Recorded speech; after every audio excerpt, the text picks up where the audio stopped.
In the unforgiving dust of the West, a single rope was all it took to condemn a woman. They called the town Redemption, but that day it was a place of judgment. They tied her to a wagon, a spectacle of shame for all to see, her silent defiance a mirror to their roaring hypocrisy.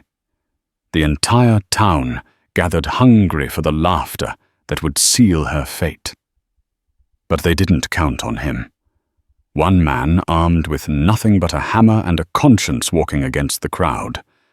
In the heart of a town built on secrets, one act of courage was about to untie a web of lies. The town of Redemption, Nevada was carved out of unforgiving rock and blistering sun, a place that clung to the righteous side of the Sierra Nevadas like a stubborn burr on a saddle blanket. Its name was a prayer, a hope, and more often than not, a bitter irony. Justice here wasn't a blindfolded lady with a scale. It was a squint-eyed man with a rope, and today that rope was for Lyra Cale. The sun was a merciless hammer in the sky beating down on the dust-choked main street. It baked the splintered wood of the storefronts and warped the air into shimmering waves. Most folks were inside, seeking refuge from the midday heat, but a crowd had gathered in the town square, their faces a mixture of grim satisfaction and nervous curiosity. They were a congregation of the self-righteous, come to witness the sacrament of public shame. Lyra stood as still as a statue, her back pressed against the rough-hewn side of a freight wagon. Her wrists, raw and red, were bound by a thick hemp rope that snaked around a spoke of the large wooden wheel. Her dress, once a respectable calico, was torn at the shoulder and smudged with dirt. Her auburn hair, usually pinned in a neat chignon, had come loose, framing a face that was pale but set with a defiant resolve. She did not cry. She did not beg. She simply stared straight ahead, her gaze fixed on the distant hazy mountains, as if the jeering crowd and their venomous whispers were nothing more than the buzz of horseflies. The whispers were the worst part. They slithered through the air like sidewinders, poisoning the space around her. "Harlot!" hissed Mrs. Gable. The baker's wife, her face pinched with a sour piety she mistook for virtue. Right there in the open, no shame. "Silas Blackwood is a God-fearing man," rumbled another voice belonging to a ranch hand from the Blackwood spread. She tried to tempt him, a man of his standing. The story as it had been told by Preacher Miller from his pulpit just that morning was simple and sordid.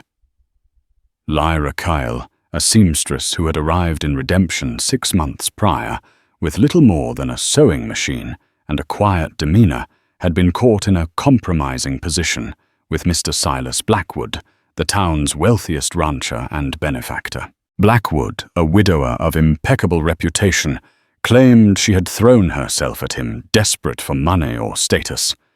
He had, of course, rebuffed her advances, his moral fortitude as unshakable as the mountains themselves. The town, eager to believe the best of its most powerful citizen and the worst of an outsider, had swallowed the tale whole.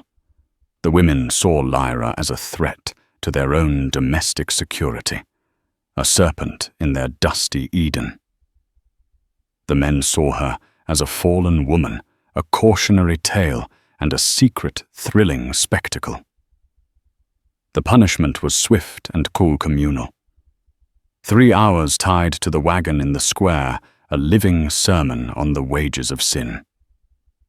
The final hour would be the worst, when the children were let out of school to point and laugh their innocent cruelty, the final nail in her social coffin. From the hellish heat of his smithy at the edge of the square, Eliah Smith watched the scene unfold. The rhythmic clang of his hammer on steel faltered the sound, dying in the thick, oppressive air. He was a man built of iron and quietude, his broad shoulders and calloused hands a testament to a life of hard labor.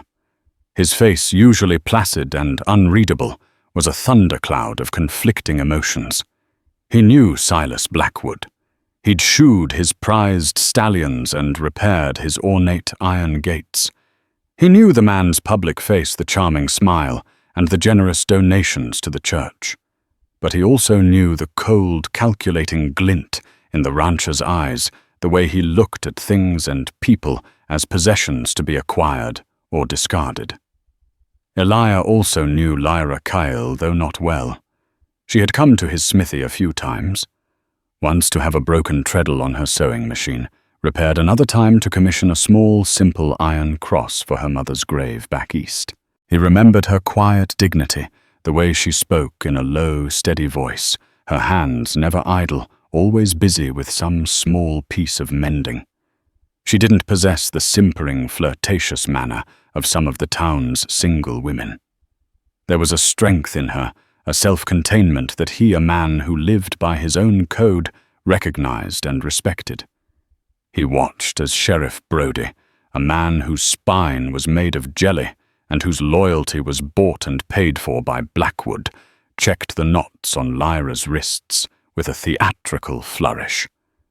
Brody puffed out his chest, playing his part for the crowd, the noble lawman upholding the town's moral fiber. "Let this be a lesson," the sheriff bellowed, his voice carrying across the square.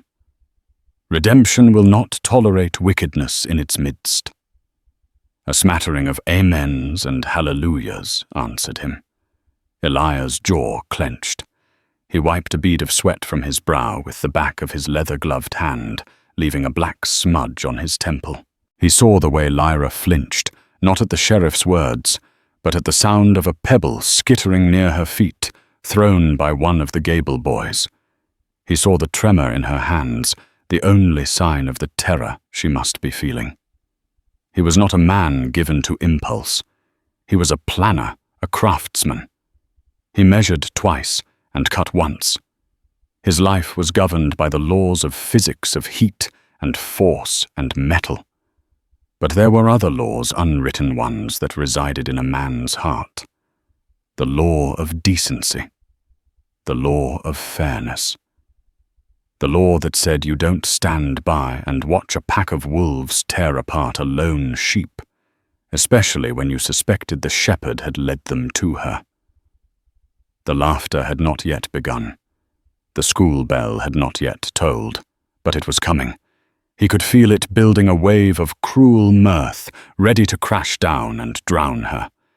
He laid his hammer down on the anvil. The sudden silence in the smithy was deafening. He stripped off his leather apron, the scent of coal and sweat clinging to him. He walked to the wide-open doors of his workshop and stood there for a long moment, his shadow stretching out into the sun-scorched square. He was just one man, against the sheriff, against the preacher, against Silas Blackwood's money and the town's blind judgment. It was a fool's errand. But as he looked at Lyra Kyle standing proud and alone against the wagon, he knew he couldn't live with the sound of his own hammer if he let her break. The shame wasn't hers. It belonged to every person in that square who stood by and did nothing.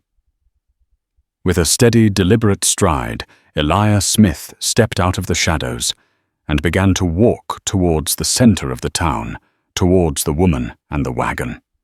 Every step was a decision.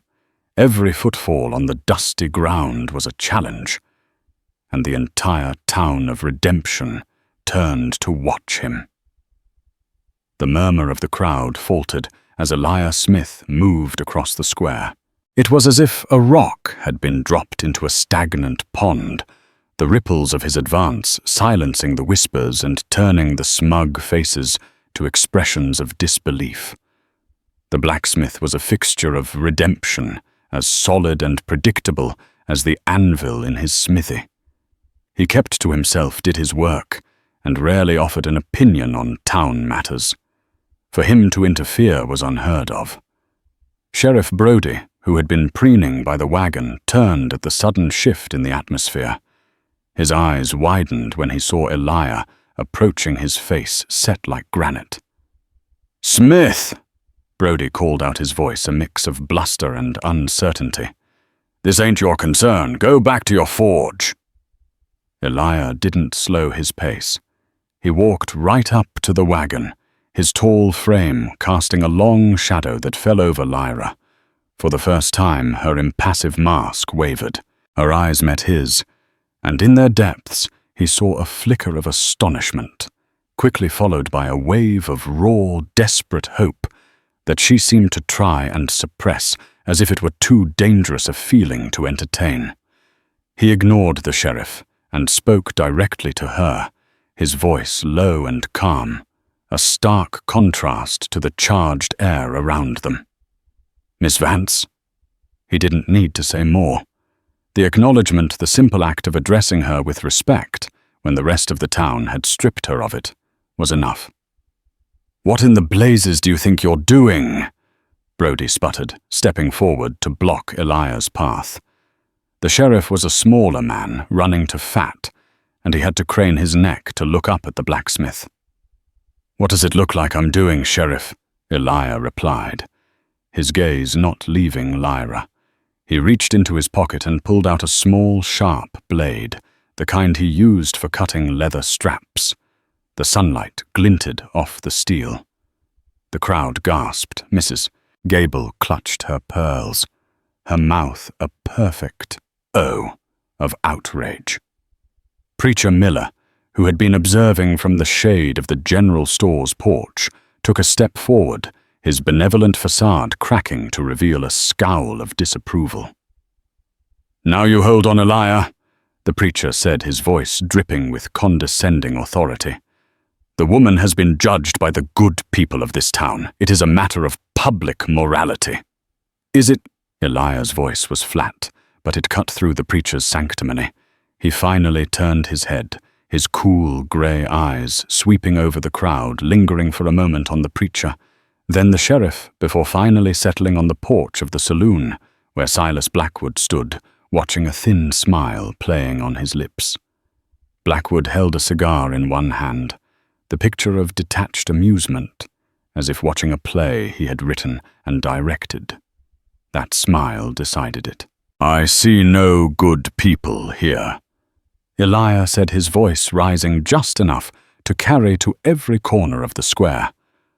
"I see a pack of cowards hiding behind a woman's skirts because they're too afraid to look the real devil in the eye." He turned his back on them all and knelt beside the wagon wheel. His large, powerful hands, surprisingly gentle, took hold of the rope that bound Lyra's wrists. Sheriff Brody, flustered and red-faced, drew his pistol. The click of the hammer being cocked was a sharp, ugly sound in the sudden silence. "I said step away, Smith. That's an order." Elijah didn't even look up. "You're not going to shoot a man in the back for cutting a rope, Brody," he said, his voice laced with contempt. "You don't have the nerve. Blackwood doesn't pay you enough to deal with that kind of mess." The sheriff's face went from red to purple. The accusation hung in the air, undeniable. Everyone knew Brody was in Blackwood's pocket. To have it said so plainly, so publicly, was a direct challenge to the town's entire power structure. With a single swift motion, Elijah sliced through the hemp rope. It fell away in 2 pieces, landing softly in the dust. He worked the remaining coils from Lyra's wrists, his touch careful on her chafed skin. She staggered as the blood rushed back into her hands, a wave of dizziness washing over her. Elijah rose and put a steadying hand on her arm. "I've got you," he murmured. For a moment, the town was frozen. No one knew what to do. The script for the day's drama had been torn to shreds. There was supposed to be shame, then laughter. There was not supposed to be defiance. There was not supposed to be a hero. Then Silas Blackwood moved. He casually tossed his cigar into the street, the embers glowing like a malevolent eye. He descended the steps of the saloon and walked towards the center of the square, his expensive leather boots kicking up little puffs of dust. He moved with the unhurried confidence of a man who owned everything he saw. "Well now," Blackwood said, his voice smooth as polished whiskey. "Elijah Smith, the town moralist. I didn't know you had such a passion for fallen women." "I have a passion for fairness, Mr. Blackwood," Elijah said, turning to face him.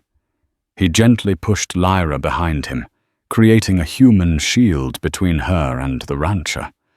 Something this town seems to have forgotten. "Fairness." Blackwood chuckled a low, condescending sound. "This woman, this creature, tried to besmirch my good name. She accosted me. In my own office, this was a light punishment for such a transgression, a lesson in humility." "Is that what happened?" Elijah asked, his eyes locking with Blackwood's. "She accosted you. A lone seamstress with nothing to her name against the most powerful man in the county. Seems to me the story might have another side." "There is no other side," Preacher Miller interjected, striding forward. The woman confessed her sin. Lyra, who had been silent and trembling behind Elijah, suddenly found her voice. It was hoarse, but it was clear. "I confessed to nothing." All eyes turned to her. "I confessed to being in his office," she said, stepping out from behind Elijah, her chin held high. "I did not confess to throwing myself at him. He is a liar." The accusation was a thunderclap. To call Silas Blackwood a liar in public was tantamount to suicide. The rancher's charming facade vanished, replaced by a look of pure fury. His eyes narrowed into slits. "You ungrateful little tramp," he snarled. "After I offered you work, a chance to make something of yourself." "You offered me shame," Lyra shot back. "You offered me a choice between ruin and being your private property. I chose ruin. It's more honest." The crowd was in an uproar. They were torn between years of ingrained deference to Blackwood and the undeniable drama of the confrontation. Elijah stood his ground, a solid rock in the swirling currents of accusation and denial. He had known untying the rope was just the first step. He was untying something far more complex and dangerous, now the town's carefully woven tapestry of secrets and lies. "Sheriff," Blackwood commanded, his voice like the crack of a whip, "arrest this man for obstructing justice, for threatening a lawman."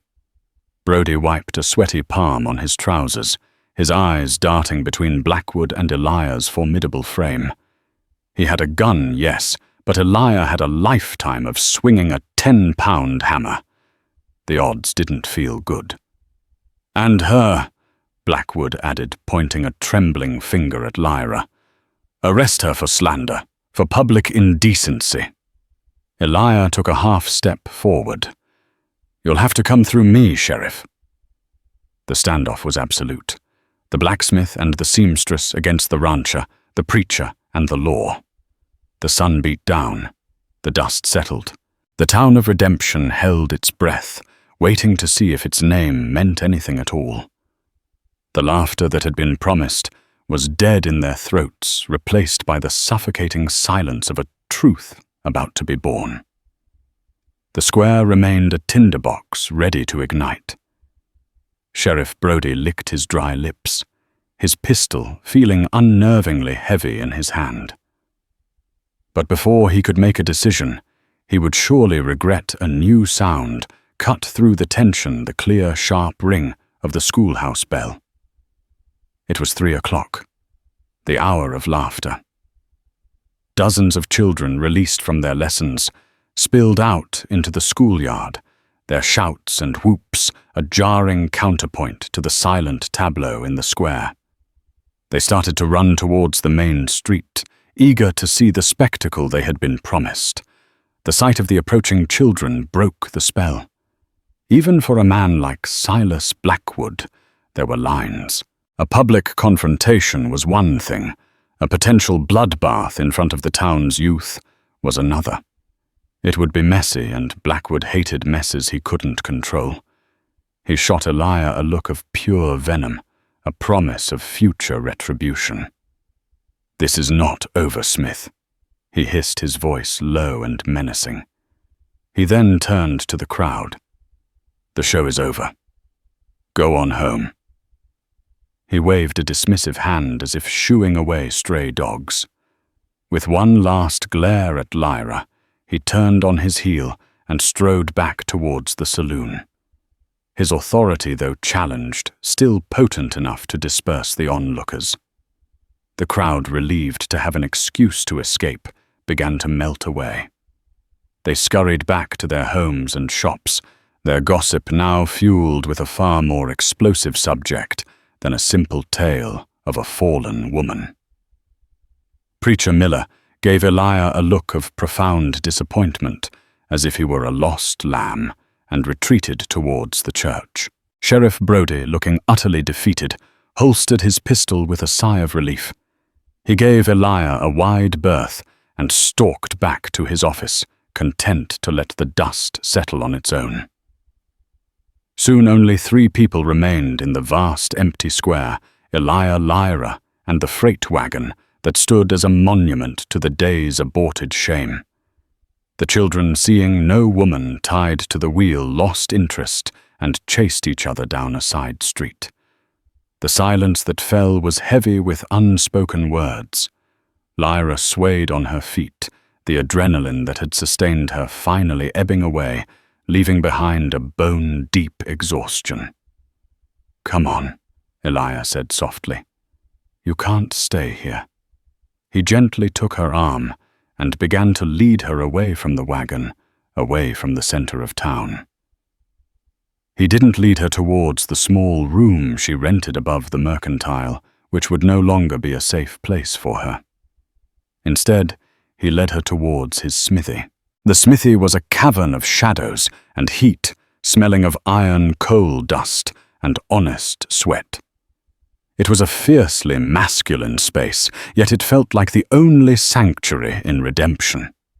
Elijah guided her to a sturdy wooden stool near the cold forge and fetched a dipper of clean water from a bucket. She drank greedily, the cool water soothing her parched throat. He watched her, his expression unreadable. He had acted on an impulse, a deep-seated sense of right and wrong. Now, in the quiet of his workshop, the consequences of that act began to settle in.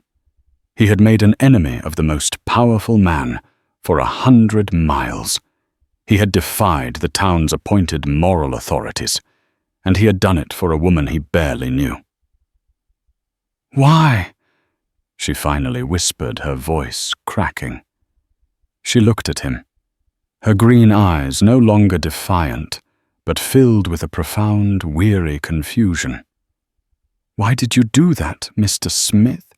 "My name is Elijah," he said, his voice a low rumble. "And I told you. I couldn't stand by and watch." He paused, looking at his calloused hands. Besides, I didn't believe him. No one else seemed to have that problem. Most people find it easier to believe a convenient lie than an inconvenient truth, he said. He pulled up another stool and sat opposite her, giving her space. "What is the truth, Miss Vance?" Her name was Lyra. He knew her name. The simple courtesy felt like a balm on her raw nerves. She took a deep, shuddering breath, the story she had held captive behind her teeth for weeks, finally demanding release. "My father," she began, her gaze distant, "was a geologist. His name was Thomas Vance. He wasn't famous, but he was good. He believed there was a significant silver lode in the hills just north of here. Not the small veins everyone else has found and given up on, but a deep, rich mother lode." Elijah listened, his focus absolute. This was not the story he was expecting. He spent 2 years surveying this area. He created detailed maps, took geological samples. He was meticulous. He poured everything we had into his research. Then 6 months ago he died. A rock slide in the hills. They called it an accident. She paused, her knuckles white as she gripped the dipper. I didn't believe it then, and I don't believe it now. My father was the most powerful man I've ever known. After he was buried, I came here. I told people I was just a seamstress looking for a new start. But I was really here to find his maps, his journals. I knew he must have hidden them somewhere. And did you? Elia asked. She nodded slowly. A week ago. They were hidden in the lining of his old traveling trunk, which I'd managed to get sent to me. The maps are detailed. They pinpoint a location, a place he called the Serpent's Coil. He believed the entrance to the main lode was there. The pieces began to fall into place in Elia's mind.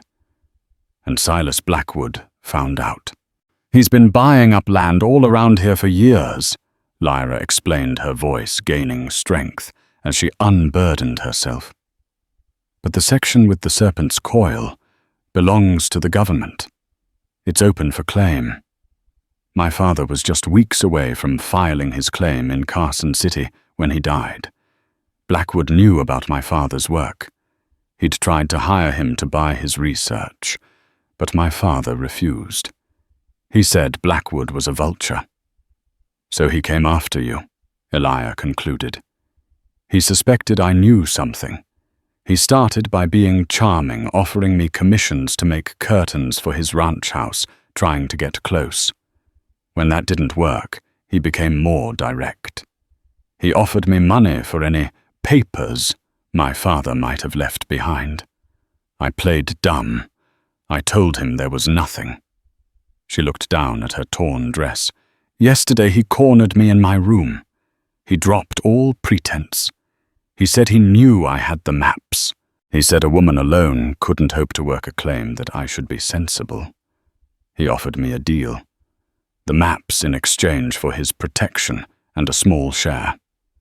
When I refused, he grabbed me. I fought back. I scratched his face and ran. Elia remembered the faint red line on Blackwood's cheek that morning, dismissed by the gossips as a shaving cut. I knew he wouldn't let it go. Lyra continued, her voice trembling with remembered fear. I was packing to leave this morning to head for the claims office when Sheriff Brody showed up at my door. He dragged me out, said Mr. Blackwood had filed a complaint, that I had accosted him. The whole sordid affair was now laid bare. It wasn't about morality or a woman's virtue. It was about greed. It was about a map. Lyra wasn't a harlot. She was an obstacle. The public shaming wasn't a punishment. It was a tactic. It was designed to break her, to discredit her, to make her so utterly alone that she would have no choice but to crawl to Blackwood and give him what he wanted. If she fled, she was a confessed sinner. If she sold, she was a pariah no one would ever believe. Elia stood up and began to pace the dirt floor of the smithy. The anger he had felt in the square was now cold and hard, forged into something much more dangerous purpose. He won't stop, Elia said. Now that this has failed, he'll try something else. Something more permanent, like your father's accident. Lyra looked up at him, her face pale. What am I going to do? I can't stay here. But I can't let him win. I can't let him steal my father's legacy. Elia stopped pacing and looked at her. He saw her father's courage in her eyes, her own resilience in the set of her jaw. He had untied her from a wagon. Now he felt a strange and powerful conviction that he was meant to help her untie the rest of the knots that bound her. No, he said, his voice a firm, steady anchor in the sea of her fear. You're not going to do anything. We are. He walked over to a large, cluttered workbench and began to clear a space. Where are the maps now? They're sewn into the hem of my spare dress. In my room. We'll need to get them. Tonight. He said, his mind already working, planning, seeing the path ahead. It was a dark and dangerous path, leading directly into conflict with Silas Blackwood. But for the first time that day, as he looked at Lyra Kyle, he didn't feel like he was standing alone. The forge was cold, but something new had just been fired into life between them. A partnership, an alliance, and in the heart of redemption, it was the most revolutionary thing of all. The sun bled out of the sky, painting the western horizon in brutal shades of orange and purple. Night fell on redemption, not as a gentle blanket, but as a dropped curtain, bringing with it a chill that had little to do with the temperature. For Elia and Lyra, the darkness was both a shield and a threat. They spent the first hours of the evening in the relative safety of the smithy. Lyra, her strength slowly returning, recounted every detail she could remember about her father's research, the layout of Blackwood's ranch, and the men who worked for him. Elia listened, absorbing the information, his mind sifting through it, like a prospector panning for gold. He asked sharp, practical questions.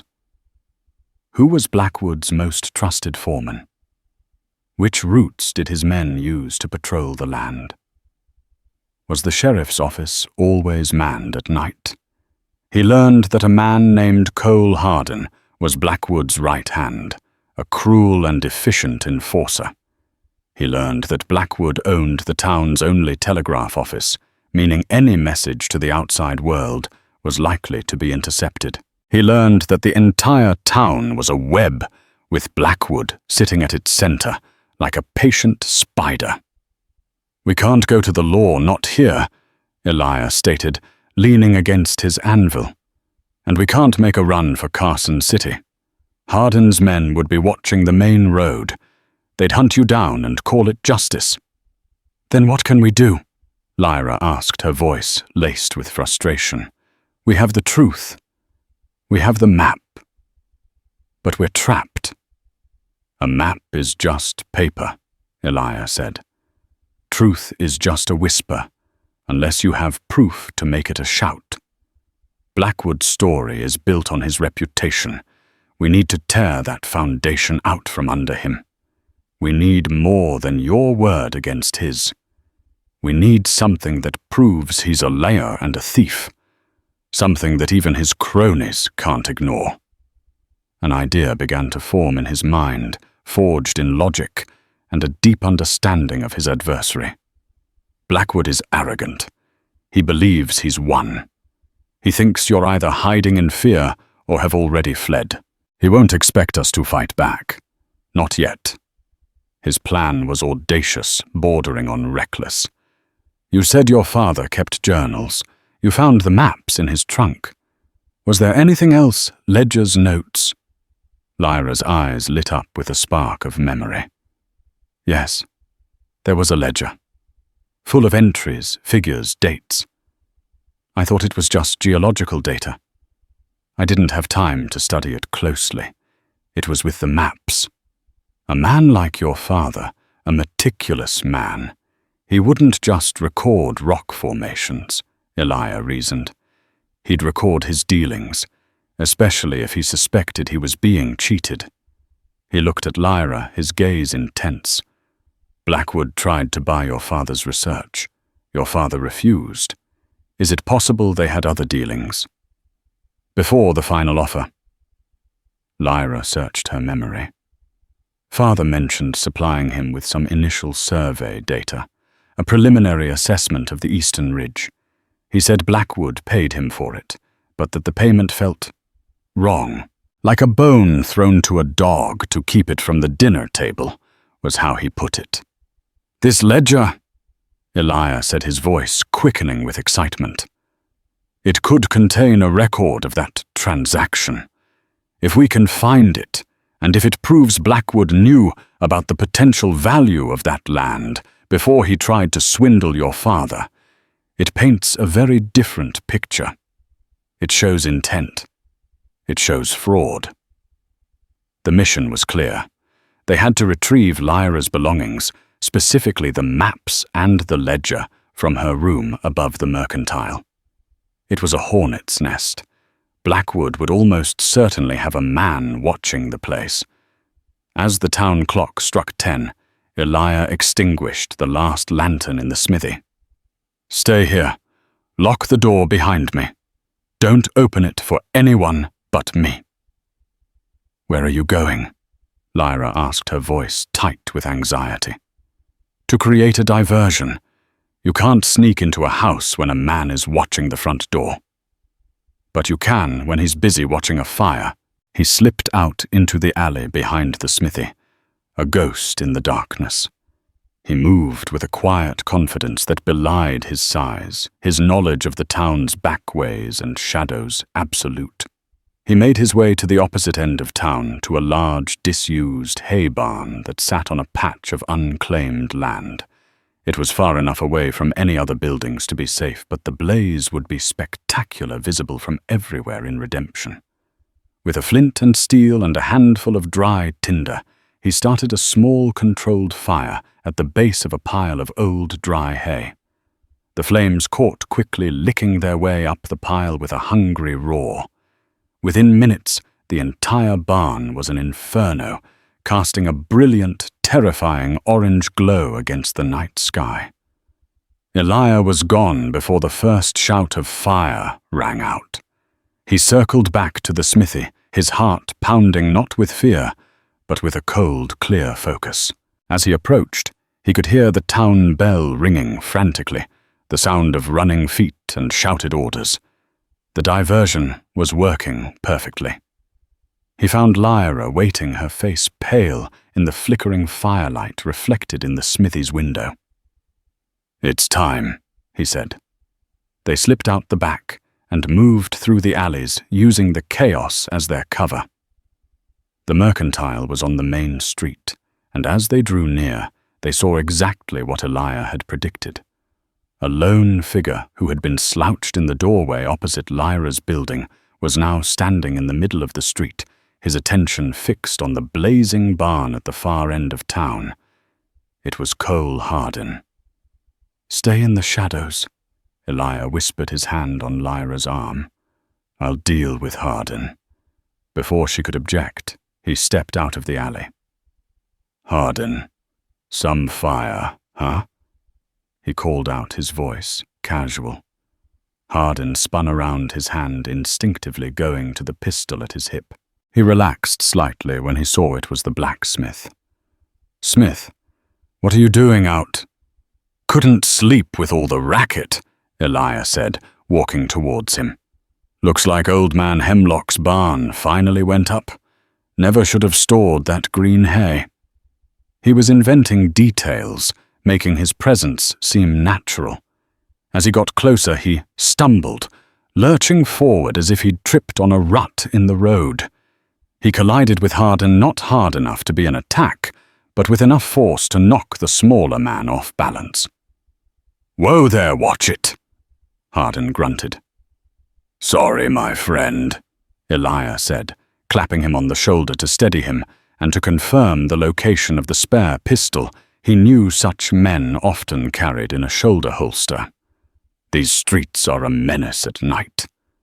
In that brief, calculated moment of contact, while Hardin's attention was divided between the fire and the clumsy blacksmith, Lyra darted from the alley, silent as a cat. She slipped into the side entrance of the mercantile, the one that led up to her room. Elia kept Hardin occupied for another crucial minute, talking about the weather, the lack of a proper fire brigade, anything to keep his back to the mercantile. Then with a final, "Well, best let the sheriff handle it," Elia nodded and ambled off, melting back into the shadows of a different alley. He met Lyra a block away. She was breathing heavily, clutching a small bundle to her chest. "I got them," she panted. "The maps, the ledger, everything."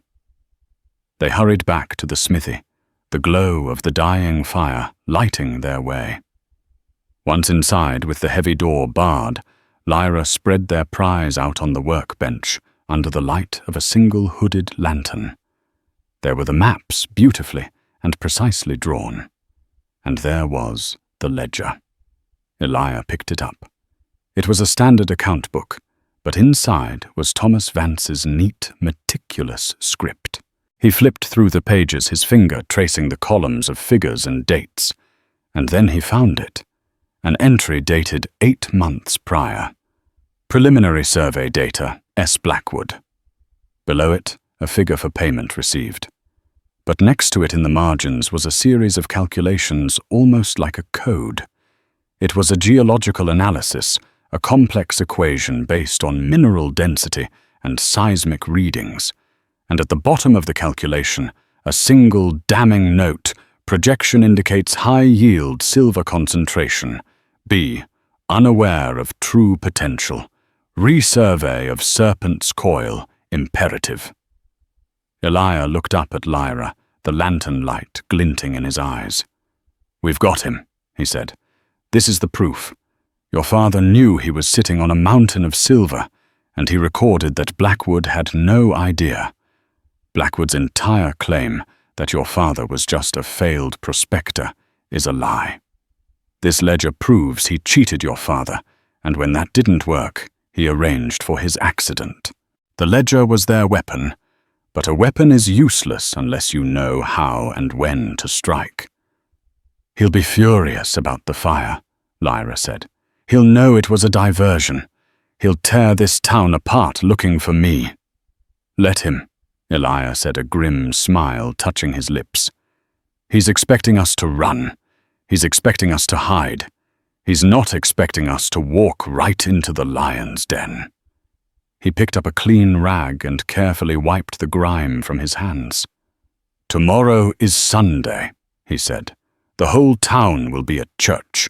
Preacher Miller will deliver a sermon about morality, and Silas Blackwood will sit in the front pew, looking like a saint." He looked at Lyra, his partner in this desperate gamble. "And that," he said, "is where we will give our testimony." Sunday dawned crisp and clear, the sky washed clean by the night's lingering smoke. A deceptive peace settled over Redemption as families in their Sunday best made their way towards the simple white church at the end of the main street. The burned-out skeleton of the hay barn was a stark reminder of the previous night's chaos. But the Sabbath demanded a performance of piety, and the townsfolk played their parts. Silas Blackwood arrived in a polished black buggy, his face a mask of solemn dignity. He nodded graciously to the other churchgoers, accepting their sympathetic murmurs about the fire and the general decline of order in their town. He took his customary seat in the front pew, a pillar of the community, his presence a silent rebuke to the forces of sin and chaos. Cole Hardin stood by the church doors, his eyes scanning the crowd, a wolf guarding the shepherd. The service began. Preacher Miller ascended the pulpit, his face etched with grave concern. He opened his Bible and began his sermon, his voice resonating through the hushed chapel. The theme, unsurprisingly, was deception. He spoke of serpents in the garden of whited sepulchres, of the wickedness that hides behind a fair face.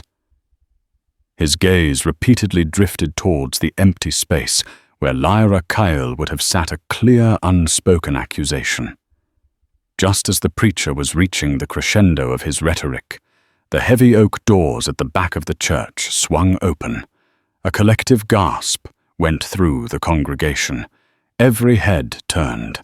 Framed in the doorway, silhouetted against the bright morning sun, stood Elijah Smith and Lyra Kyle. Elijah was dressed not in his usual work clothes, but in a clean, dark coat. He stood tall and unmovable. Beside him, Lyra was not the shamed, dirt-streaked woman from the square. She wore her spare dress, the one that had held her father's legacy in its hem. Her hair was neatly pinned, and though she was pale, she held her head high, her gaze steady and fearless. They looked not like fugitives, but like accusers. "This is a house of God!" Preacher Miller thundered from the pulpit, his face turning a blotchy red. "You have no right to interrupt our worship. We have every right, preacher." Eliah's voice boomed clear and strong, cutting through the preacher's indignation. "For we have come to speak the truth, and isn't the truth welcome in the house of God?" Cole Hardin moved to intercept them, but Eliah fixed him with a stare so cold and hard that the gunman hesitated. "I wouldn't," the blacksmith said softly, and it was not a suggestion, but a command. Ignoring the preacher's sputtering protests, Eliah and Lyra walked slowly and deliberately down the central aisle. The townsfolk shrank back from them, their faces a mixture of fear and fascination. The air crackled with an energy that had nothing to do with piety. They stopped not at a pew, but at the open space directly in front of the pulpit, turning to face the congregation. They were now standing between the preacher and Silas Blackwood. "Yesterday," Lyra began, her voice shaking only slightly, "you were all content to see me shamed. You listened to a story told by a powerful man, and you accepted it without question. Today, you will listen to another story." Blackwood shot to his feet. "Sheriff," he roared, turning to Brody, who was sitting near the back, looking terrified. "Do your duty, remove these people." "Sit down, Blackwood," Eliah said, his voice dropping to a low growl. He held up the leather-bound ledger. "Or I'm sure the congregation would be very interested to hear what's written in this little book." Blackwood's face went white. He recognized the ledger. He stared at it as if it were a coiled rattlesnake. He slowly, mechanically sat back down. Lyra seized the moment. "This is my father's journal. Thomas Vance, the man Silas Blackwood called a failed prospector. But this journal tells a different story. It tells of a rich silver lode, the one my father discovered, and it tells of his dealings with Mr. Blackwood." She opened the ledger. "It tells of how my father sold preliminary survey data to Mr. Blackwood, and how Mr. Blackwood paid him believing the land to be of little value." Her voice grew stronger with every word. "But my father's notes right here in the margin prove that he already knew the true potential of the land. He wrote B, unaware of true potential. B for Blackwood." Eliah spoke next, his voice filling the church. "What does that mean?" "It means Blackwood didn't discover anything. He tried to cheat a man out of his life's work. And when Thomas Cale wouldn't sell his research when he was about to file his own claim, he had an accident. A convenient rock slide for a very inconvenient man." A wave of murmurs swept through the church. People were looking at each other. Then at Blackwood, their certainty beginning to crumble. "Lies," Blackwood spat, finding his voice. "All lies. She's a desperate woman, and he pointed a trembling finger at Eliah. "Is her accomplice. Is it a lie?" Lyra challenged, taking a step forward. "Then explain this entry, the payment you made to my father, and explain why after he died you suddenly started buying up all the land surrounding the government plot he had mapped. Explain why you were so desperate to get your hands on his papers that you would try to first bribe me, then assault me, and when all that failed, you would have me publicly shamed and discredited." The questions hung in the silent church, each one a hammer blow to Blackwood's reputation. "And explain," Eliah added, his voice like iron, "why your foreman, Cole Hardin, was watching her room last night. If she is just a simple harlot, why does she require surveillance? All eyes swiveled to Hardin, who looked like a trapped animal. The foundation of lies was cracking. Mrs. Gable was no longer looking smug, but confused. The ranch hands who had jeered Lyra now stared at their boss with dawning suspicion. They were simple men, but they understood the difference between punishing a sinner and framing an innocent. It was Sheriff Brody who sealed Blackwood's fate. He was a weak man, a corrupt man, but he was also a survivor.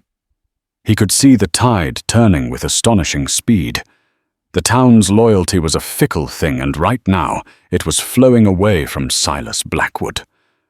Standing up, his voice trembling, he said, "He told me to do it, Mr. Blackwood. He told me to arrest her. He said she was a troublemaker and that we had to encourage her to leave town." The confession, wrung from a place of pure self-preservation, was the final straw. The dam broke. Silas Blackwood looked around at the faces of the people he had owned for so long. He saw no loyalty, no friendship. Only the cold, hard judgment he had so eagerly dispensed to others. His empire built on fear, and lies had crumbled in the space of 10 minutes. He gave a strangled cry of rage and lunged not at Elijah or Lyra, but towards the side door of the church, desperate to escape. But Elijah was faster. He moved with the quick, powerful grace of a bear, intercepting Blackwood and shoving him back. Blackwood stumbled and fell into his own front pew, a prisoner in the seat of his honor. The town of Redemption had a choice to make. They could cling to the comfortable lie, or they could face the ugly truth. In the silence of the church, surrounded by the evidence of his own corruption, Silas Blackwood was finally seen for what he was: a thief, a fraud, and likely a murderer. The reckoning had come. There would be no laughter. There would be no shame for Lyra Cale. There would only be the long, slow, and painful process of a town trying to live up to its name.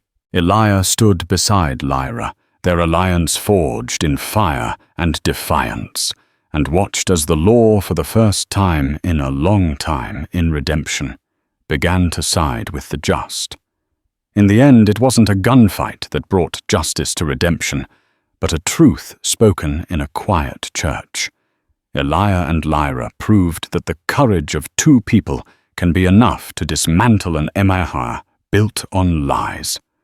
Their story reminds us that true strength isn't in the power you hold over others, but in the principles you refuse to sacrifice. They untied a rope, and in doing so, unraveled a conspiracy, freeing not just one woman, but an entire town from the tyranny of fear. What did you think of Lyra and Elijah's stand against Silas Blackwood? Let me know in the comments below. If this story of courage and justice in the Old West moved you, please give this video a thumbs up. Share it with someone who loves a great drama, and don't forget to subscribe for more tales where heroes are forged in the most unexpected places.